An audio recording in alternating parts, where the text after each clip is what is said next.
In a quiet park nestled just outside the city limits of Fairview, a small girl named Sophie Carter sat alone on a faded swing. Her hands, pale and motionless, gripped the chains, and her lips remained sealed, just as they had been for nearly 4 years. Not a single word had escaped her mouth since the night everything changed. Her mother, Lauren Carter, stood nearby pretending to scroll through her phone, but her eyes constantly drifted back to her daughter, watching, hoping. She told herself this was just another Saturday morning trip to the playground, a routine, something to fill the silence that had become their new normal. But the silence, that endless, echoing quiet, was the very thing that was slowly unraveling her. Sophie was 9 now, and for almost half her life, she hadn't spoken. Therapists, specialists, speech pathologists, all of them had tried and failed. The trauma she endured at just 5 years old had buried her voice somewhere so deep, not even time had managed to coax it out. Lauren had done everything the experts told her. Patience, repetition, support. But she was running out of all three. She sat on a bench under a maple tree, clutching her phone but not looking at it, blinking away the pity she sometimes caught in the eyes of strangers. And then there he was, a man she had never seen before stepped into the park. He looked to be in his early 40s, tall and broad-shouldered, but not in a showy way. There was a roughness to him, denim jacket, worn jeans, boots with a layer of dust, but his presence was oddly calm. He was pushing a boy, maybe 7 or 8, on one of the swings. The boy's laughter rang out, loud and full of life. It was the kind of sound that made something stir inside Lauren's chest, something she hadn't let herself feel in a long time. Joy. Real, untethered joy. When the swing began to slow, the man glanced over and noticed Lauren watching. Most people looked away when they saw Sophie, confused by her stillness, her blank stare. But not him. He held her gaze for a moment, then offered a quiet nod and walked over with the boy close behind. "Hi," he said softly as he crouched down in front of Sophie. He didn't tower over her. He didn't speak loudly. He simply lowered himself to her level and spoke gently, as if they were already in the middle of a conversation. "Mind if we say hello?" Sophie didn't move. Her eyes flicked toward him, but her face remained unreadable. Lauren opened her mouth to intervene, to explain, like she always did, that her daughter didn't speak. But the way he waited, it was different. There was no pressure, no awkwardness, just presence. He held out his hand, palm up, like he was offering a secret instead of a greeting. Sophie stared at it for what felt like an eternity. And then she moved. Slowly, hesitantly. She reached out and placed her small hand into his. His smile widened, not with surprise but with quiet understanding. He looked up at Lauren briefly, as if asking for silent permission to keep going.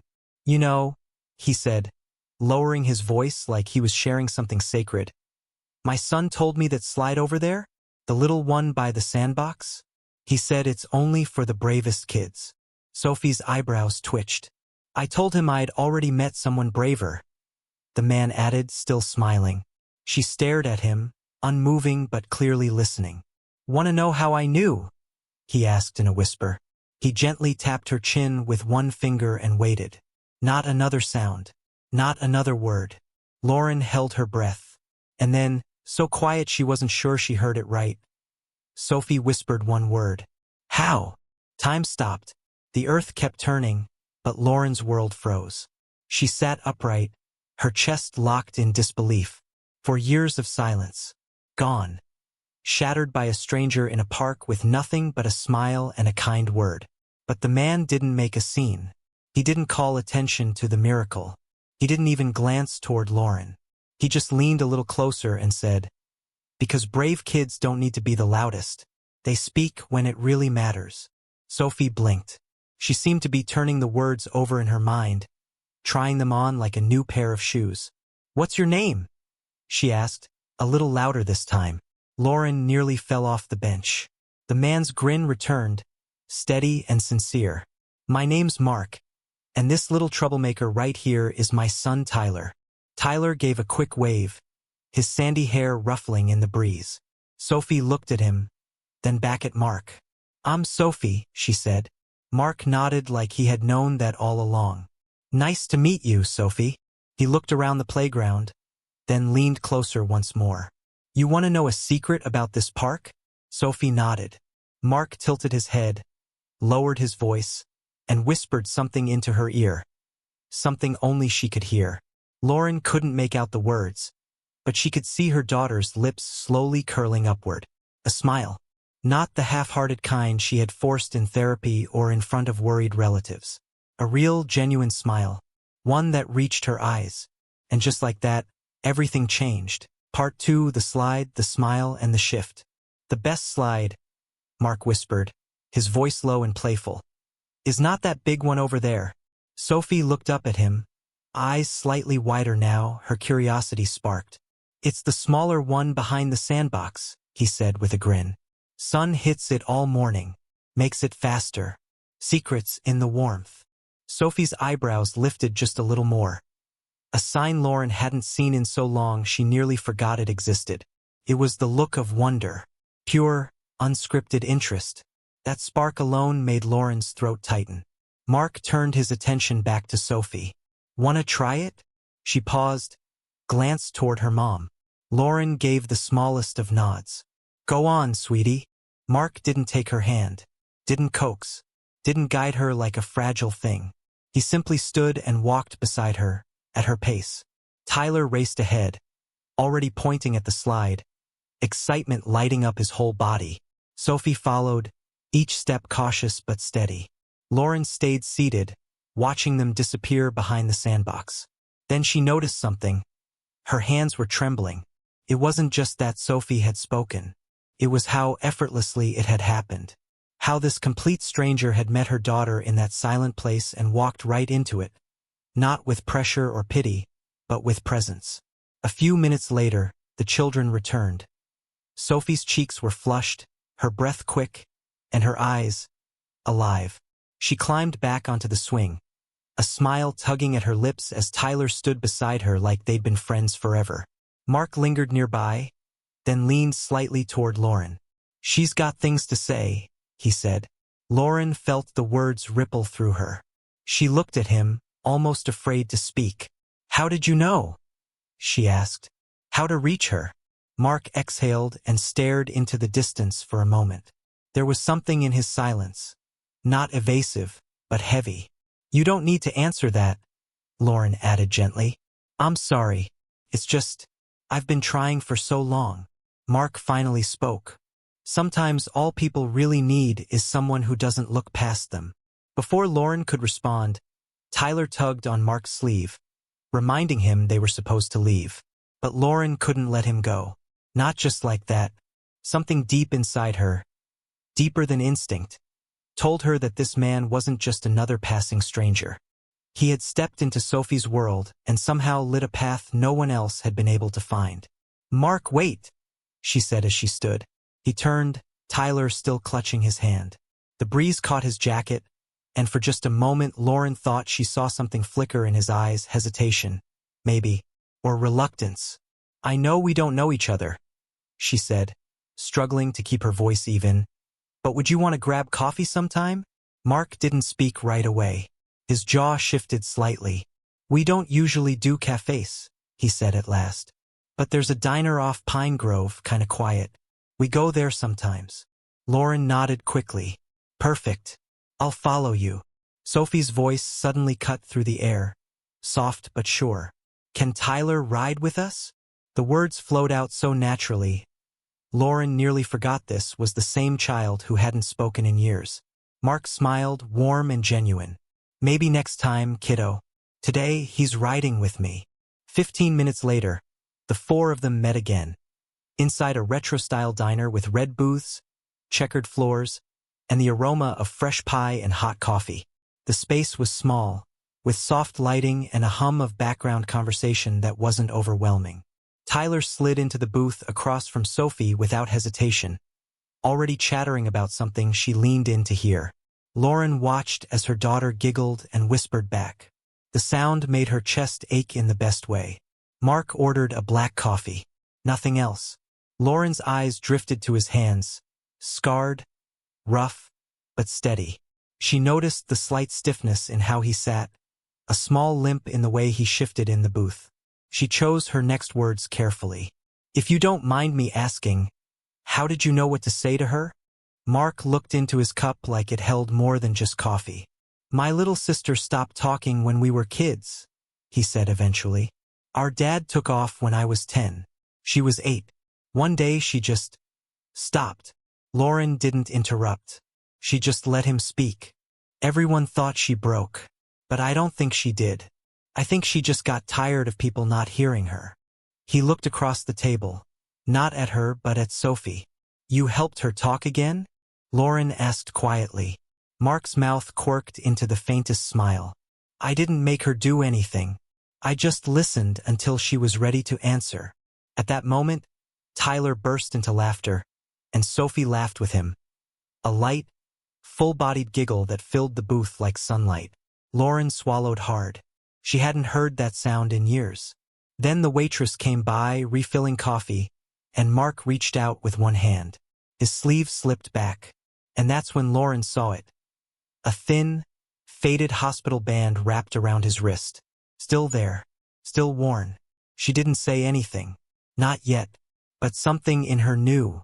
This man had been through something. And this story, whatever it was, wasn't over yet. The wristband was old, the kind of thing most people would have removed long ago. Faded, wrinkled, but still wrapped around his W. Lauren noticed it and gently asked, "W'er?" Mark pulled down his sleeve. "Something like the." His voice shifted. There was a weight in it. Not drama, not self-pity, just gravity. It made. She waited until Tyler and Sophie became thoroughly distraught. "Mark, I don't need to know everything. You don't owe me an explanation. But whatever happened to you, it feels him." Mark didn't answer right away. His fingers turned. "A little over a month ago," he began. "I checked out of a rehab center, Jay." Lauren said nothing, just listened. "I was a co." Lauren's stomach clenched. "I'm sorry," she whispered. Mark nodded once, his jaw tightening. After that, everything got loud. Too loud. Sirens, TVs, even crowds. Couldn't handle any of it. I pulled Tyler out of the city. We got a little place on the edge of town. Started fresh. Well, tried to. His voice wasn't bitter. It wasn't proud either. Just honest. I started spending time in parks, mostly as a volunteer. Helping with cleanup, watching kids when staff was short. I don't know, maybe it was selfish. Maybe I needed it more than they did. Just being around children, they don't pretend. They either trust you or they don't. Lauren looked at Sophie again. Her face lit up, frosting smeared on her cheek. Tyler was showing her how to build a whipped cream mustache, and she was listening like it was an ancient science. "That's not selfish," Lauren finally said. "That's human." Mark's expression softened, but only a little. "Most folks don't see it that way. My resume's full of gaps. And doctor's notes. No one's exactly lining up to hire a guy with a limp and nightmares." Lauren hesitated. The truth was, she hadn't mentioned what she did, who she was, for a reason. She had spent her entire adult life building something she was proud of. And yet none of that felt relevant next to the way this man had reached her daughter in mere moments. Still, part of her felt the weight of responsibility. Or maybe it was hope. "Maybe," she said slowly, "you've just been applying in the wrong places." Mark chuckled quietly, shaking his head. "You don't have to fix anything. What you and Sophie have, that's your world. I'm just passing through." His voice was gentle, but Lauren caught something in it. A reflex. Like someone used to being written off. "You're wrong," she said, her voice firmer. "You didn't just pass through. You stepped into our world, and you pulled Sophie back out of it." As if on cue, Sophie tugged her mother's sleeve. "Can Tyler come with us to the park tomorrow?" she asked. The question was so casual, so normal, it almost stunned Lauren. That was the kind of thing other parents heard from their kids. Not her. Mark turned to his son and smiled. "We'll see, Peanut." But Lauren's mind was already moving. Something inside her had shifted, and it was more than just awe or gratitude. It was a decision. The next morning, sunlight spilled through the blinds in Lauren's bedroom, waking her not with light, but with sound. Music. Not a stereo. Not the television. It was humming. A soft, aimless melody, drifting in from Sophie's room down the hall. Lauren sat up slowly, hardly daring to breathe. The sound wasn't loud, but it was steady, tuneless, but peaceful. It was the sound of a child lost in her own little world. The kind of sound that hadn't graced this house in over 3 years. She sat on the edge of the bed and closed her eyes, just listening. By late morning, they were back at the park. Mark and Tyler had arrived first. The boy was bouncing a slightly deflated soccer ball on his knees while Mark leaned casually against the fence, watching. Sophie didn't hesitate. She sprinted ahead. "Tyler, pass it." Lauren watched as her daughter ran, barefoot in the grass, her voice clear, her eyes bright, her body free. That silence, the one that had haunted every corner of their home, was gone, burned away like morning fog. She joined Mark at the fence. "I don't think you understand what this means to me," she said. He kept his eyes on the kids. "Actually," he said, "I think I do. I've seen it before. When the light comes back in someone's eyes, you don't forget it." They stood in silence for a few seconds, listening to the wild, unfiltered laughter ringing out across the playground. Lauren exhaled. "I never told you this, but I run a company. It's called VeraSpeak. We develop technology for people with speech disorders, nonverbal children, stroke victims, neurological damage. The best tools, the latest innovations." Mark turned his head slowly. "But lately," she continued, "I've realized something. Tech can only take you so far. The rest, the truly human part, that's something you can't code." He didn't say anything, just listened. "I want to offer you a job," Lauren said simply. "Not out of pity. Not for a PR headline. I want you to come in and show my team what we're missing." Mark blinked slowly. "You want to put your name behind someone like me?" Lauren met his gaze. "I'd put my whole company behind someone like you." The kids came running back toward them. Tyler breathless with laughter, Sophie right behind, cheeks flushed with life. Mark stared at them for a long moment, then turned back to her. "You're sure about this?" he asked. "I've never been more sure of anything," Lauren replied. He nodded slowly. "All right, but only if I get to buy the first cup of coffee when I get my first paycheck." Lauren laughed, really laughed. And for the first time in what felt like a lifetime, it didn't feel forced. As the children ran off again, Mark gave her a small, almost shy smile. "You know," he said, watching Sophie dart through the sunlight, "I think she's not the only one who found her voice again." And as Lauren stood beside him, heart full, the breeze dancing through the trees above, she knew he was right.